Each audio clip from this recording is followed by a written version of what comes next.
सब ननद वाले काम हैं। आप लोगों ने ननद भाभी का चटपटा रिश्ता तो देखा ही होगा।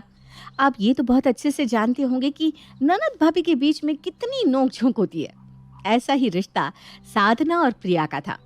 साधना ने अकेले ही अपनी ननद का पालन पोषण किया था, क्योंकि जब साधना की शादी हुई थी तभी एक एक्सीडेंट में उसके सास ससुर चल बसे थे और तब से साधना ने प्रिया को अपनी छोटी बहन और बेटी की तरह पाल पोस कर बड़ा किया। साधना अपनी ननद प्रिया से बेहद प्यार करती थी। ऐसे ही एक दिन साधना गैस पर चाय चढ़ाती है, तभी उसका पति उसे आवाज लगाता है। साधना, साधना, मेरा वॉलेट किधर रखा है? कितनी देर से ढूंढ रहा हूँ, अब तक नहीं मिला। वहीं रखा होगा मोहित जी, आप देखिए तो। अरे यार, नहीं मिल रहा। एक बार तुम यहाँ आकर देख लो ना। तुम ढूंढ दोगी तो कुछ हो जाएगा। हे भगवान, न जाने मुझे कैसा आदमी मिल गया है जो अपना सामान ना तो खुद रखता है और ना ही खुद से ढूंढेगा। इतना बोलकर साधना बाहर हॉल में बैठी प्रिया के पास जाती है और उसे कहती है, प्रिया, मैंने चाय रखी है, जाओ तुम चाय देख लो। मैं तुम्हारे भैया का कुछ काम है वो करके आती हूँ। और देख लेना कहीं ऐसा ना हो कि इस फोन के चलते तो मेरी चाय जला दो। साधना प्रिया से बात कर रही थी, लेकिन प्रिया अपनी भाभी को कोई जवाब नहीं देती।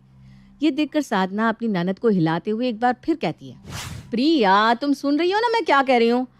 हाँ हाँ भाभी, मैं सुन रही हूँ, आप जाओ, मैं चाय देख लूंगी। प्रिया की बात सुनकर साधना बेफिक्र होकर अपने कमरे में चली जाती है। वहीं प्रिया अपने फोन में लगी रहती है। प्रिया का ध्यान चाय की तरफ बिल्कुल भी नहीं था और इस वजह से चाय पूरी तरह जल जाती है। कुछ देर बाद जब साधना जलने की बदबू सूंघकर किचन में आती है तो वो अपने किचन में गैस पर चढ़े चाय का बर्तन देखती है जिसमें चाय की एक बूंद नहीं थी। ये देखकर उसे बेहद गुस्सा आता है। प्रिया, प्रिया, मैंने तुमसे क्या कहा था? अपनी भाभी की गुस्से वाली आवाज सुनकर प्रिया तुरंत अपने फोन को टेबल पर छोड़कर किचन में जाती है। भाभी, क्या हुआ? मुझसे कोई गलती हो गई क्या? गलती? अब तुम्हें क्या कहूँ? ये देखो क्या किया तुमने। मैंने तुमसे कहा था चाय देख लेना, तुम्हारी लापरवाही की वजह से पूरी चाय जल गई। अब मैं क्या दूंगी तुम्हारे भैया को? आई एम सॉरी भाभी, वो गलती से मेरा ध्यान ही नहीं रहा इधर। मैंने तुम्हें कितनी बार कहा है कि तुम फोन की दुनिया से बाहर आ जाओ, लेकिन तुम मेरी एक नहीं सुनती। और देखो, तुम्हारी लापरवाही की वजह से चाय तो गई, साथ ही साथ चाय वाला बर्तन भी जल गया। भाभी, अब आप गुस्सा क्यों कर रही हो? गुस्सा करने से सब ठीक थोड़ी ना हो जाएगा। प्रिया की इतनी मासूमियत भरी बातें सुनकर साधना का गुस्सा 2 मिनट में छूमंतर हो जाता है और साधना प्रिया को वहां से भेज देती है और खुद दूसरे बर्तन में मोहित के लिए चाय बनाकर उसे दे देती है। समय यूं ही गुजरता है और गुजरते समय के साथ प्रिया और साधना के बीच इसी तरह नोक झोंक होती रहती। ऐसे ही एक दिन साधना के सर में थोड़ा सा दर्द था, तभी प्रिया वहां आती है। भाभी, बहुत जोर से भूख लग रही है। आज आपने क्या बनाया है? दिन का कुछ रखा है क्या खाने के लिए? नहीं प्रिया, सब खत्म हो चुका है, साथ ही ना सब्जियां भी खत्म है। मेरे सर में बहुत तेज दर्द हो रहा है, इसलिए आज मैं मार्केट तो नहीं जा पाऊंगी। एक काम करो ना, तुम ही मार्केट जाकर कुछ सब्जियां ले आओ। लेकिन भाभी, मुझे सब्जियां खरीदनी कहाँ आती है? कहीं ऐसा ना हो कि मैं खराब सब्जियां लेकर आ जाऊं। अरे मुझे पता है प्रिया, तुम खराब सब्जी लेकर नहीं आओगी। जाओ ना प्लीज, लेकर आओ ना, मेरे सर में बहुत दर्द हो रहा है। ठीक है, मैं ले आऊंगी।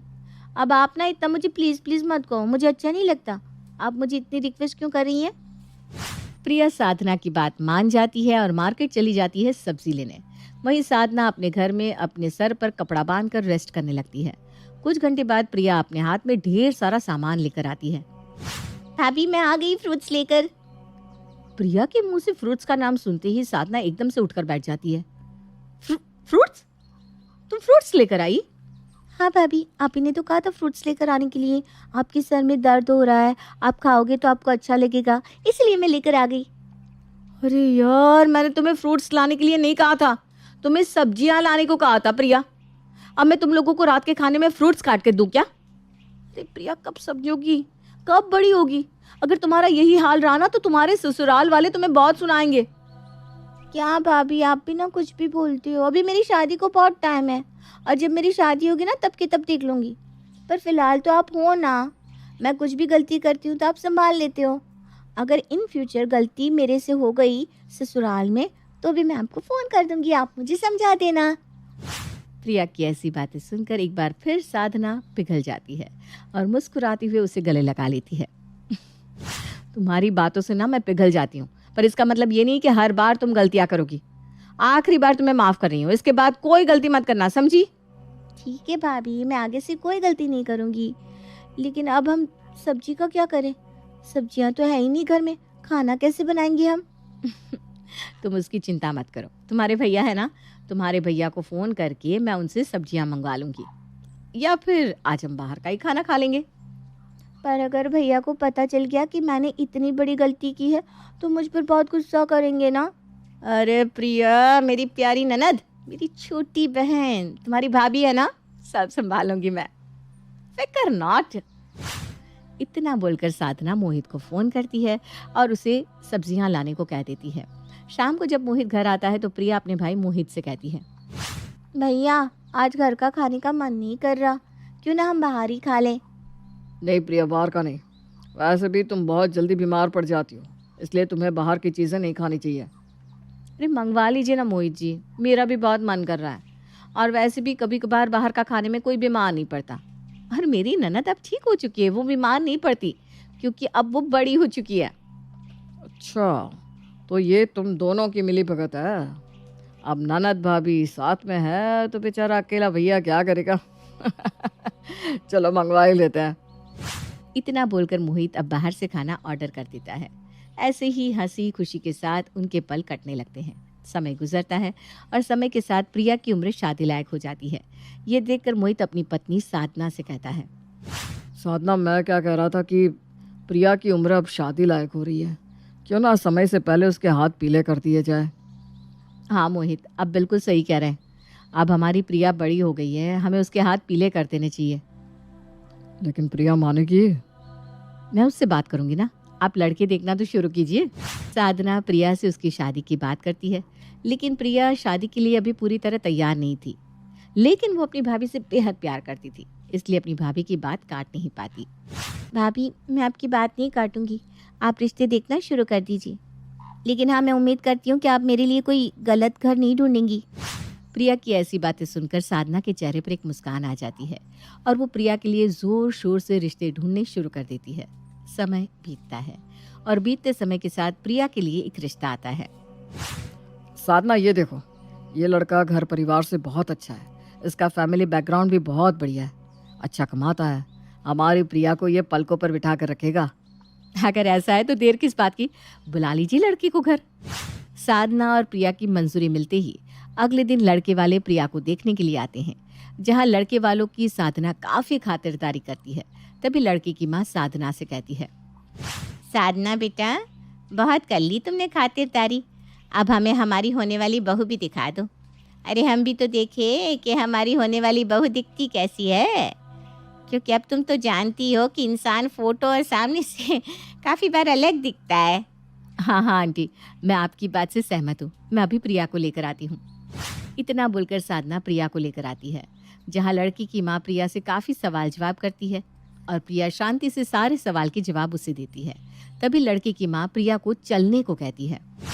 बेटा वो क्या है ना, तुम हमें पसंद तो हो, लेकिन हम चाहते हैं कि तुम हमें थोड़ा चल कर दिखा दो। अब क्या पता तुम्हारे चाल चलन में कुछ गड़बड़ हो। अरे हमारी भी तो रिश्तेदार हैं, अगर तुम में कुछ खराबी होगी तो वो हमें ही बोलेंगे। आपका लड़का तो भैया एकदम अच्छा, और आप ऐसी बहू लेकर क्यों आ गई? लड़की की माँ की बात सुनकर प्रिया अब उसे चलकर दिखाती है। इसी तरह लड़की की माँ कभी उसके हाथ देखती, कभी उसके पैर, पर इन सब के बीच प्रिया खुद को काफी अनकंफर्टेबल फील करती है। अपनी ननद को ऐसे देख साधना गुस्से में बोल पड़ती है, माफ करना आंटी जी, लेकिन मेरी ननद में कोई कमी नहीं है, अगर कमी है तो वो आपकी नजरों में, इसलिए हमें ये रिश्ता मंजूर नहीं है। आप यहाँ से अपने बेटे को लेकर जा सकती हैं। साधना की ऐसी कड़वी बात सुनकर लड़के वाले वहां से चले जाते हैं। साधना, ये क्या किया तुमने? तुम्हें पता है ना वो कितनी अच्छी फैमिली थी।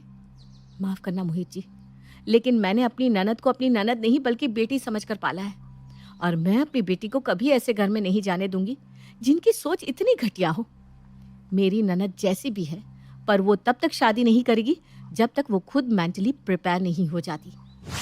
अपनी भाभी की बात सुनकर प्रिया के चेहरे पर मुस्कान आ जाती है और वो अपनी भाभी को गले से लगा लेती है। और इस तरह साधना ने अपनी ननद को सिर्फ बेटी माना नहीं, लेकिन बेटी बनाकर दिखा दिया।